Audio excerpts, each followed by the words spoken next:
Welcome to Madhavi చేతి వంటలండి. ఇది cloud kitchen అండి. నిజాంపేటలో ఉంటుంది.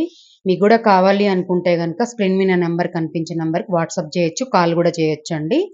ఇదైతే కనుక ఈరోజు మనం chicken curry and bagara rice చేసాము.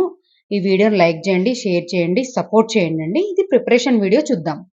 Chicken curry bagara rice order వచ్చిందని చెప్పాను కదండి. దీని ప్రిపరేషన్ వీడియో చూద్దాం. చికెన్లో మనం ఉప్పు, కారం, పసుపు వేసి కలిపి పక్కన ఉంచుతున్నాను. చికెన్ కర్రీ పొయ్యి మీద పెట్టేసుకున్నానండి.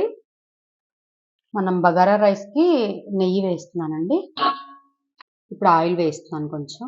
గరం మసాలా, బగారా ఆకు, ఉల్లిపాయ వేసేస్తానండి. పచ్చిమిర్చి వేస్తున్నానండి. అల్లం వెల్లిపాయ పేస్ట్ నూరుకొని వేస్తున్నానండి. పుదీనా, కొత్తిమీర వేస్తున్నానండి. బగారా రైస్కి వేడి నీళ్ళు పెట్టుకున్నానండి. ఇట్లా వేడి నీళ్ళు పెట్టుకొని పోసుకుంటే టేస్ట్గా ఉంటుంది. మనకు టేస్ట్ చల్ల నీళ్ళు పోస్తే టేస్ట్ పోతుంది. గంట సేపు నానబెట్టుకున్న బాస్మతి రైస్ అండి. వెసురు కాగిపోయింది, వేసేస్తున్నాను.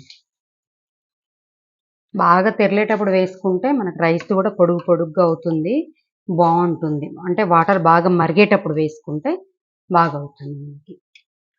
బగారా రైస్ అయిపోయిందండి, దింపేస్తాను. ఇంకా చికెన్ కర్రీలో గరం మసాలా వేస్తున్నానండి. మనకు bagara rice chicken curry ready అయిపోయిందండి. ఇంకా మీకు కూడా కావాలి అనుకుంటే స్క్రీన్ మీద ఉన్న నెంబర్కి ఆర్డర్ పెట్టుకోండి. ఇది నిజాంపేటలో ఉంటుందండి. థ్యాంక్ యూ అండి. ఈ వీడియోని లైక్ చేయండి, షేర్ చేయండి, సపోర్ట్ చేయండి. మరొక వీడియోతో మళ్ళీ కలుద్దాం.